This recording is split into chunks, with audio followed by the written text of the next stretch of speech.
Hi, നമസ്കാരം. This is gamete. അപ്പോൾ എല്ലാവർക്കും ഹാപ്പി വിഷു. സ്റ്റാർട്ടിങ്ങിന് ഹാപ്പി വിഷു. കണ്ടില്ലേ കോസ്റ്റ്യൂമൊക്കെ ഇട്ട് അല്ല വിഷുവിൻ്റെ പൊളപ്പനായിട്ട്. അപ്പോൾ എന്തായാലും ലേറ്റായി. നമ്മൾ വർക്കൊക്കെ ഉണ്ടായിരുന്നു. വർക്കൊക്കെ കഴിഞ്ഞ് വന്ന് ഒരു വീഡിയോ ചെയ്യാമെന്ന് വിചാരിച്ചു. കുറേ നാളെ ഇങ്ങനെ ഒരു ട്രോളിങ് വീഡിയോ അല്ലെങ്കിൽ ട്രോൾ പോലൊരു വീഡിയോ ചെയ്ത് ഇങ്ങനെ ബാക്ക്ഗ്രൗണ്ടൊക്കെ സെറ്റ് ചെയ്ത്.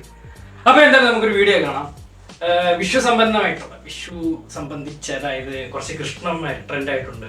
പുതിയ ഞാൻ രാവിലെ കണ്ടത് കുറച്ച് കൃഷ്ണന്മാരെയൊക്കെ അവരൊക്കെ എടുത്തു വെച്ചിട്ടുണ്ട് വീഡിയോ. നമുക്ക് അവരുടെ ഒരു വീഡിയോസ് ഒക്കെ ഒന്ന് കാണാം. നോക്കാം ബാ. ഇപ്പോൾ ഫസ്റ്റ് നമുക്കൊരു കൃഷ്ണൻ്റെ ഒരു വീഡിയോ വന്നിട്ടുണ്ട്. ഓരോ വർഷവും പുതിയ ട്രെൻഡുകളാണ് വരുന്നത്. ഓരോ ട്രെൻഡ് കൃഷ്ണന്മാരാണ്. അപ്പം ഫസ്റ്റ് നമുക്ക് ഈ വർഷത്തെ ഒരു ട്രെൻഡ് കൃഷ്ണന്മാർ കാണാം. ഓ, ഇതേതാണ് ഈ വല്യപ്പൻ കൃഷ്ണൻ. വല്യപ്പൻ അതാണ് കൃഷ്ണനായിട്ടൊക്കെ അറിയാക്കുന്നത്. തലയിലെന്ത് കിരീടം. ആ കൊള്ളാം.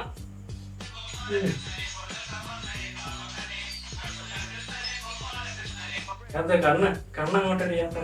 അവിടെ എന്തായിരിക്കും? ആ കണിയല്ലായിരിക്കും. കണിയായിരിക്കും അവിടെ വെച്ചേക്കും.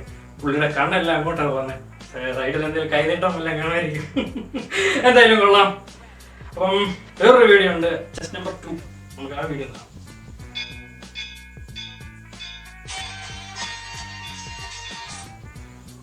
ഏത് അമ്പലത്തിൽ നിന്ന് ഇറങ്ങിയിരുന്നു കൃഷ്ണൻ. തലയിൽ തന്നെ കിരീടമാണ്. കിരീടത്തിന് പകരം പൂവാന്ന് തോന്നുന്നു. അവിടെ കണിക്കൊന്ന വെച്ച് അഡ്ജസ്റ്റ് ചെയ്ത പാവം. ആ പോട്ട് തന്നെ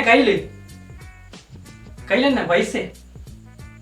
അത് മറ്റേ നമ്മുടെ ദൈവത്തിന്റെ കൈ വരുന്ന സാധനമാണെന്ന് തോന്നുന്നു ഉദ്ദേശിച്ചത്. എന്തായാലും കൊള്ളാം, വെറൈറ്റി ആയിട്ടുണ്ട്.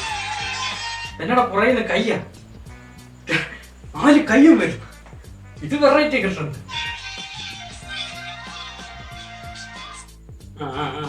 ഓടക്കുഴലുണ്ട്.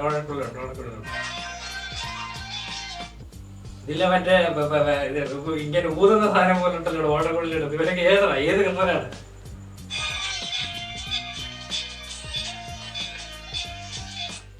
കൊള്ളാം. എന്തായാലും ഈ വർഷം വെറൈറ്റി കുറച്ച് കൃഷ്ണന്മാർ ഇറങ്ങിയായി. രണ്ടുപേരും കൊള്ളാം. എന്തായാലും ഇന്നത്തെ രണ്ടുപേരെ നമുക്ക് കിട്ടിയുള്ളൂ. കുറെ തപ്പിയിട്ടൊന്നും കിട്ടിയില്ല. അപ്പൊ എന്തായാലും ഇത് 2 എണ്ണത്തെ കിട്ടിയുള്ളൂ.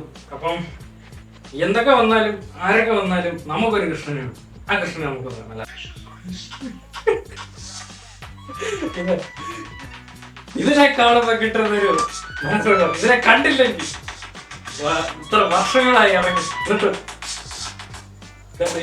ഈ കൃഷ്ണനെയാണ് നമുക്ക് വേണ്ടത്. ഈ കൃഷ്ണൻ ഇല്ലാതെ എന്തോന്ന് വിഷുവടി. പിന്നെ വേറെ ആളുണ്ട് പടക്കം പൊട്ടിക്കുന്നത്. അങ്ങനെ എല്ലാ ഫെസ്റ്റിവലും ഞാൻ വന്നതാണ്.